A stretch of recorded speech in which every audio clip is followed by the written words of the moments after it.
Allah talks about this in Surah Nur. He says, look, there are three categories. The first, there is a category of people who are, they just unconditionally support and love you. Whatever happens, no, this person could not have done something like this. There's a second category of unconditional opposition. And there's a third category of people who are neutral and they can be swayed by one or the other. Unconditional opposition. I'm interested in that one. So unconditional opposition is basically saying, like, it doesn't matter what happens, I don't like this guy. It doesn't matter what they do right, they just don't like them. This is true. Like, this guy is guilty until proven innocent in Allah's courts in Qiyamah. Until then, he's guilty, right? Wow. He's guilty. So Surah Nur explains this to us. Like, look, a lot of times, just when your phone, Bajan, we share things on WhatsApp and on Facebook. Be careful. Forward it as received. That's not gonna save you on the day of judgment if you slandered somebody by just forwarding something. Sometimes we do it with good intention. Could you please forward something negative about somebody? Please tell me, verify this. It's your job to verify it. Don't send it before verifying it. So Surah Nur talks about that. Like, listen, the Prophet said on the day of Hajjatul Wada', he said, "Ala inna dima'akum wa amwalakum wa a'radakum haramun alaykum."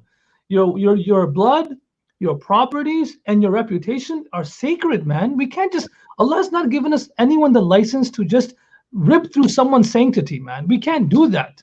We cannot do that. So we all, as a humankind, have to be, especially the Muslim community. And what's interesting in the Surah Al-Hujr, Allah talks about it, that when you do that, in the tafsir, Ibn Kathir mentions, when you start doing that to others, think of that as this: would you ever take one hand and start cutting your finger of the other hand off? You would never do that. The whole Muslim ummah is like one body. When you do that, it is as if you're doing that to your own body. It's not worth it. Why do people do it? Like, why do people talk about other people? I want the answer. Nice cup. Maza aata hai unko yaar. They just have this. It's just because it's easy to do. But then here's the thing. It's easy to do because, look, when you want to hurt someone else, you can either hurt them physically or through words. If you want to hurt them physically, you have to be a man enough. You have to be strong enough. You can't just go someone to punch them if you're not strong enough, right? But to hurt them with your words, you could be someone sitting in front of a screen, just type something, and you've completely, like, it's the attitude of weak people. Yeah, you can completely tear apart someone's reputation just by a few clicks. I mean, anonymous letter. We've gone so low that we'll write a letter about someone else's reputation, destroy his reputation, and not even put our name on it. Like, come on, naughty guys. Yeah. Anonymous. Written by anonymous. Like, really?